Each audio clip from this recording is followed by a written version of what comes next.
আসসালামু আলাইকুম ইউটিউববাসী, কেমন আছেন? আশা করি সবাই ভালো আছেন। আমিও ভালো আছি আলহামদুলিল্লাহ। স্বাগতম আপনাদেরকে রান্না উইথ তাসনিম চ্যানেলে। আজকে আমি আপনাদের জন্য নিয়ে এসেছি একেবারে ঘরোয়া স্টাইলে জিভে পানি আসার মতো চট্টগ্রামের ঐতিহ্যবাহী গরু মাংসের কালাভুনা। এই রেসিপিটা আমার পরিবারের সবার খুব পছন্দ, বিশেষ করে ঈদ, মেহমান আসলে অথবা স্পেশাল কোনো দিনে আমি এটা রান্না করি। আজকের রান্নাটা একদম সহজ উপায়ে করব, কিন্তু স্বাদ হবে রেস্টুরেন্টের থেকেও পারফেক্ট। চলুন শুরু করা যাক।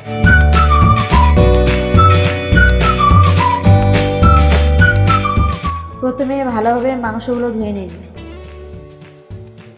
তারপর রেডি করে ফেলুন পেঁয়াজ, রসুন, আদা, তেজপাতা এবং মশলা।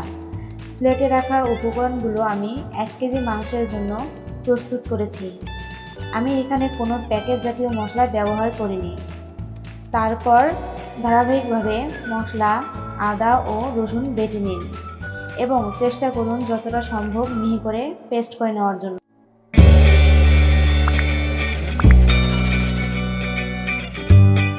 এবার চুলায় পাতিল বসিয়ে পরিমাণ মতো তেল ঢেলে নিন। এরপর পেঁয়াজ দিয়ে নাড়তে থাকুন।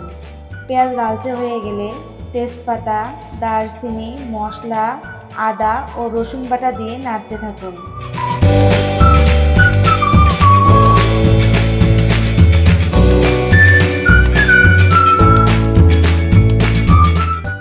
এরপর 2 চা চামচ লবণ,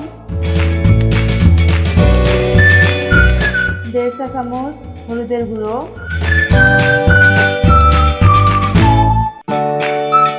4 চা চামচ মরিচের গুঁড়ো,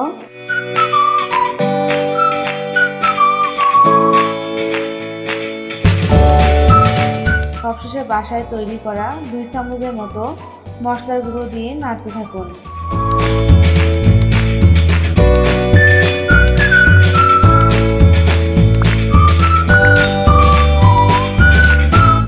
এখন বেটে নেওয়া পেস্ট ও পেঁয়াজ হালকা কষিয়ে মাংসগুলো পাতিলে ছেড়ে দিন।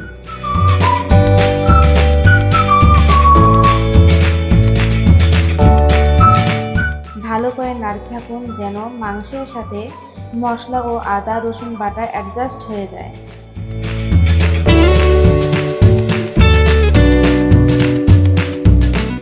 এবার পরিমাণ মতো অল্প পানি দিয়ে মাংসগুলো ভালো করে নেড়ে দিয়ে পাতিলটি ঢেকে দিন 20 থেকে 25 মিনিটের জন্য।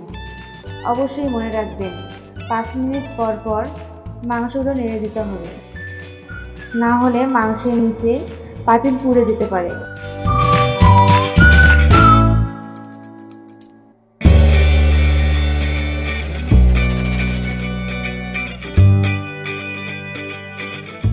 ব্যাস, রান্না শেষ।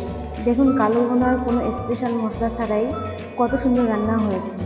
স্বাদে ও কালারে লাজবাব। পরিবেশন করুন মন খুলে।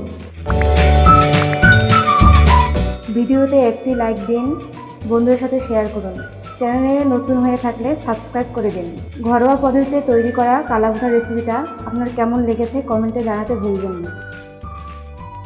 দেখা হবে পরের কোনো ভিডিওতে। ততক্ষণ পর্যন্ত ভালো থাকুন, সুস্থ থাকুন। আল্লাহ হাফেজ।